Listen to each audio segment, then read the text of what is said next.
Hello guys, जय श्री राम सभी को। कैसे हैं आप सभी लोग गाइस? ठीक है, देखिए गाइस, आज देखिए 13 तारीख है। ठीक है, 13 अगस्त आज के दिन में ये वीडियो रिकॉर्ड कर रहा हूँ। सभी लोग ध्यान रखना, बिटकॉइन और गोल्ड के बारे में कुछ इंपॉर्टेंट चीजें, कुछ इंपॉर्टेंट सपोर्ट एंड रेजिस्टेंस बताने वाला हूँ। ठीक है, देन इसके अलावा कहाँ से मार्केट गिर सकता है, कहाँ से मार्केट रिकवरी कर सकता है, ये सारी चीजें इस वीडियो में बताने वाला हूँ, गोल्ड और बिटकॉइन दोनों के बारे में। चलिए लेट्स सी, हम लेट नहीं करेंगे, वीडियो को स्टार्ट करते हैं हम। देखिए, बिटकॉइन का मैंने चार्ट ओपन किया है, 1 डे का मैंने कैंडल यूज किया है। अगर 1 डे के कैंडल को अगर आप देखते हो, राइट, अभी करंटली आपको क्या दिख रहा है कि अभी करंटली जो बिटकॉइन वर्क कर रहा है वो लगभग 1,21,000 पे अभी करंटली बिटकॉइन वर्क कर रहा है। ठीक है, तो 1 डे की जो कैंडल है, सबसे पहले आप देखो यहाँ पे बना है ये कैंडल। अभी अगर आप देखोगे तो ये नीचे एक ब्लू कलर की आपको लाइन दिख रही है, इस मूविंग, इसे अपन बोलते हैं सिंपल मूविंग एवरेज। अगर आप ट्रेडिंग व्यू का चार्ट ओपन करते हो तो वहां एफएक्स पे जाओगे तो वहां पे आपको देखने को मिलेगा सिंपल मूविंग एवरेज। तो ये वही लगाया हुआ है मैंने। ठीक है, तो अभी इसके ऊपर ये वर्क कर रहा है। तो मतलब क्या, मतलब ये कि अगर ये मार्केट जब तक इस एसएमए के ऊपर है, मतलब सिंपल मूविंग एवरेज के ऊपर है, तब तक ये मार्केट सिर्फ और सिर्फ पॉजिटिव रहेगा। जैसे ही मार्केट इस एसएमए के नीचे मार्केट निकलेगा और न्यू कैंडल अगर बनती है तो फिर मार्केट के गिरावट के चांसेस है, नहीं तो अदरवाइज ये पॉजिटिव ही रहेगा। तो भैया 1 डे के कैंडल पे हमें क्या देखने को मिल रहा है? हमें देखने को मिल रहा है कि एसएमए के ऊपर मार्केट है, तो अभी ये पॉजिटिव है। तो अभी फिलहाल कोई भी पोजीशन हमें नेगेटिव में प्लान नहीं करना है। तो 1 डे की कैंडल में हमें ये पता चलता है। लेट्स सी 4 आवर के टाइम फ्रेम को यूज करते हैं एक बार। ये 4 आवर का टाइम फ्रेम यूज किया गाइस। देखिए, 4 आवर के टाइम फ्रेम में सबसे बेनिफिट चीजें आप थोड़ा सा ध्यान से यहाँ समझिएगा क्या। देखिए, सबसे इंपॉर्टेंट चीज ये है कि यहाँ से मार्केट का क्या हो रहा है, यहाँ से और यहाँ से टच करके मैंने एक ट्रेंड लाइन को मार्क किया है, आप लोगों को दिख रहा होगा। एंड सेकेंड जो मैंने ट्रेंड लाइन मार्क किया है वो ये वाला किया है। कौन सा किया है? ये वाला। यहाँ से टच होके, यहाँ से टच होके क्या हो रहा है, मार्केट टच होके मार्केट क्या कर रहा है, बार बार यहाँ से गिर रहा है। बार बार क्या हो रहा है गाइस कि यहां से टच होके, यहां से टच होके क्या कर रहा है, मार्केट गिर रहा है।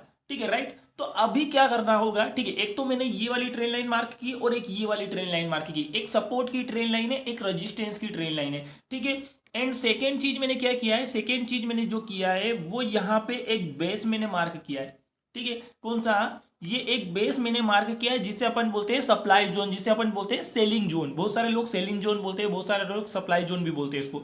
ठीक है, तो यहां से क्या हो रहा है, यहां से मार्केट ऑलरेडी एक बार गिर चुका है, सेकेंड अभी मार्केट अगेन अप गया है और यहां से टच होके अगेन मार्केट डाउन रिवर्स आ सकता है। ठीक है, उसका रीजन क्या है? सबसे बड़ा रीजन ये है कि इस स्विंग के नीचे है मार्केट। ठीक है, और यहां पे एक जो ट्रेन लाइन है इसके नीचे है अभी मार्केट, इसको ब्रेक अभी तक मार्केट किया नहीं है। तो अभी भी पॉसिबिलिटी बनती है कि यहां से मार्केट को गिरना चाहिए। ठीक है, तो अभी देखते हैं, लेट्स सी 1 आवर का टाइम फ्रेम क्या बताता है। जरा ये भी देखते हैं। ये 1 आवर का टाइम फ्रेम मैंने यूज किया है। अब इस 1 आवर के टाइम फ्रेम पे गाइस आप थोड़ा ध्यान देना।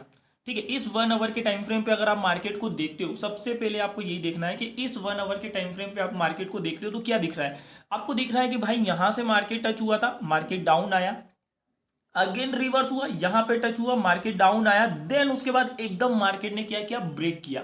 अब जैसे ही मार्केट ने ब्रेक किया, ब्रेक करने के बाद सीधा मार्केट टच हुआ कहां पे, ये इस बेस को मार्केट टच हुआ, इस बेस से वापस मार्केट रिवर्स आया। रिवर्स आने के बाद यहां पे थोड़ा समय मार्केट इस बेस में मार्केट ने समय बिताया, देन उसके बाद ब्रेक किया, ब्रेक करने के बाद रिटेस्ट हुआ और सीधा सडनली मार्केट मूव किया ऊपर की तरफ। जैसे ही मार्केट ने मूव किया ऊपर की तरफ, ये वाला रिटेस्ट हुआ, जैसे ही मार्केट ने एक पॉजिटिव कैंडल बनाई और हाई एंड हाई बनाया, तो सीधा मार्केट टच हुआ इस बेस को, जहां पे हमारा जो सेलिंग जोन था वहां पे मार्केट को टच हुआ।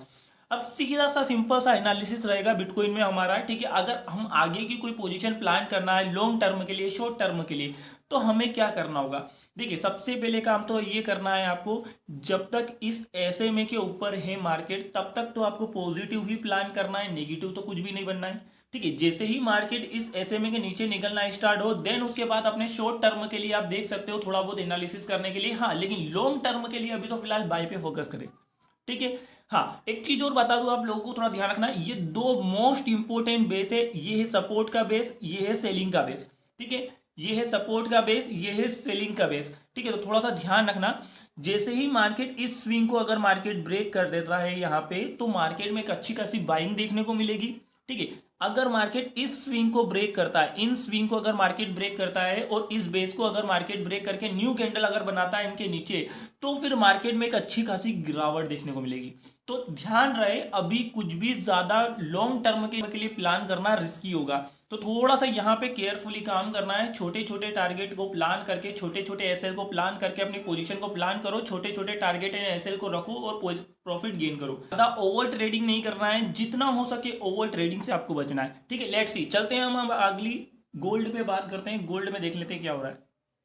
ठीक है, ये गोल्ड का मैंने चार्ट ओपन किया है। अब गोल्ड में थोड़ा सा ध्यान से समझना है। यहाँ पे क्या करना है, यहाँ पे सबसे पहले हमें देखना है 1 डे का कैंडल। ये भी देख लेते हैं अपन। ये देखिए, ये 1 डे का मैंने कैंडल यूज किया है। इस 1 डे के कैंडल पे आपको एक बहुत अच्छी चीज आपको देखने को मिल रही होगी, जैसा बिटकॉइन में ना, सेम वैसे गोल्ड में भी है।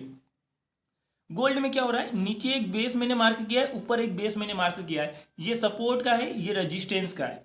ठीक है, ये सपोर्ट का बेस है, ये रेजिस्टेंस का बेस है। अब हमें करना क्या है, सिंपल सा गणित है गाइस। ठीक है, गोल्ड में हमें ज्यादा आपको दिमाग नहीं लगाना है। सिंपल सी चीज है, इस बेस को अगर ब्रेक करता है, नीचे की तरफ निकलता है, तो सेल में फोकस करना है। ठीक है, और अगर इस बेस को अगर ब्रेक करता है मार्केट, तो हमें बाय पे फोकस करना है। ठीक है, तो जब तक इस बेस में, जब तक मार्केट ये काम कर रहा है, तब तक आपको क्या करना है, शॉर्ट टर्म के लिए कुछ पोजीशन आपको प्लान करना है। छोटे टारगेट एंड छोटे एसएल के साथ अपने ट्रेडिंग को फॉलो करना है। ठीक है, ज्यादा बड़े टारगेट प्लान मत करना, क्योंकि ऐसी मार्केट नहीं है। अगर आप देखोगे तो अप्रैल के आसपास ये मार्केट ने यहाँ पे इस बेस में जब मार्केट ये आया था, देन अप्रैल से लेके अभी क्या चल रहा है, अगस्त। ठीक है, अगर देखोगे तब से लेके अभी तक मार्केट ये इस बेस में मार्केट वर्क कर रहा है। सिर्फ और सिर्फ क्या कर रहा है, ठीक है, इस रजिस्टेंस से सपोर्ट को मूव कर रहा है। ठीक है, और सपोर्ट से डायरेक्टली रजिस्टेंस को मूव कर रहा है। ठीक है, तो इस तरीके से ये मार्केट में वर्क कर रहा है। तो हमें क्या करना है, जब तक इस बेस को या इस बेस को ब्रेक नहीं कर देता, तब तक तो लॉन्ग टर्म के लिए कुछ भी होल्ड मत करना। ठीक है, गोल्ड में चलिए लेट्स सी, अब 4 आवर का टाइम फ्रेम देखते हैं। छोटे टारगेट एंड पोजीशन प्लान करने के लिए, छोटे टारगेट एंड एसएल के लिए, तो उसके लिए थोड़ा सा हम देख लेते हैं। देखिए, 4 आवर का टाइम फ्रेम मैंने यूज किया है अभी जस्ट। अब 4 आवर के टाइम फ्रेम में थोड़ा सा माइंड लगा के काम करना है। क्या किया है मैंने, जो ये बेस है, इस बेस से जब मार्केट गिरा, सडनली मार्केट डाउन आया, एक मार्केट मूव किया ऊपर की तरफ, और देन अगेन यहां से मार्केट में एक अच्छी गिरावट हुई। राइट, जब ये गिरावट हुई तो मैंने क्या किया, इस गिरावट के साथ मैंने एक ट्रेल लाइन को मार्क किया, ये वाली। ठीक है, इस ट्रेल लाइन को मैंने मार्क किया, जिसे मैं रजिस्टेंस बोलूंगा। ठीक है, क्योंकि ये मार्केट क्या कर रहा है, इस रजिस्टेंस को टच होकर मार्केट गिर रहा है। ठीक है, तो ये एक रजिस्टेंस की तरह काम कर रहा है। सेकेंड चीज, नीचे मैंने एक सपोर्ट की ट्रेल लाइन मार्क की है, जरा ये भी देख लीजिए आप। क्यों, अब यहां पे ध्यान से समझना, जब यहां से मार्केट का एक रिटेस्ट हुआ, रिटेस्ट होते से एक पॉजिटिव कैंडल बनी। ठीक है, तो मैंने क्या किया, इसके लो से लेके इसको टच करते हुए मैंने एक ट्रेल लाइन को मार्क किया। राइट, तो अब यहां पे आपको देखना पड़ेगा क्या, अब यहां पे आपको देखिए जरा, एक तो ये सपोर्ट की रेजिस्टेंस की ट्रेन लाइन आ रही, और ये भी एक रेजिस्टेंस की ट्रेन लाइन की तरह काम कर रहा है। तो अभी क्या कर रहा है मार्केट, इन दोनों ट्रेन लाइन के नीचे मार्केट क्या कर रहा है, अभी वर्क कर रहा है। लेकिन सबसे बड़ा प्रॉब्लम क्या है, सबसे बड़ा प्रॉब्लम ये है कि मार्केट अभी भी अगर आप देखोगे तो एसएमए के ऊपर वर्क कर रहा है। क्या कर रहा है, इस एसएमए के ऊपर मार्केट वर्क कर रहा है। तो हमें क्या करना है, जब तक इस एसएमए के ऊपर मार्केट वर्क कर रहा है, तब तक तो यहां कोई भी पोजीशन बनाना रिस्की होगा। जैसे ही सडनली ये 4 आवर का टाइम फ्रेम इस एसएमए के नीचे अगर न्यू कैंडल बनाता है, तो हमें शॉर्ट करना पड़ेगा पोजीशन को। ठीक है, हम इस स्विंग के ऊपर का एसएल रखेंगे, टारगेट हमारा अच्छा खासा होगा डाउन साइड। सीधा सा फंडा है, इससे ज्यादा आपको माइंड में कुछ नहीं रखना है। ठीक है, एक बार 1 आवर का टाइम फ्रेम देख लेते हैं, क्योंकि 1 आवर का टाइम फ्रेम देखना भी बहुत जरूरी होता है। ठीक है, तो एक बार 1 आवर का टाइम फ्रेम अपन देख लेते हैं।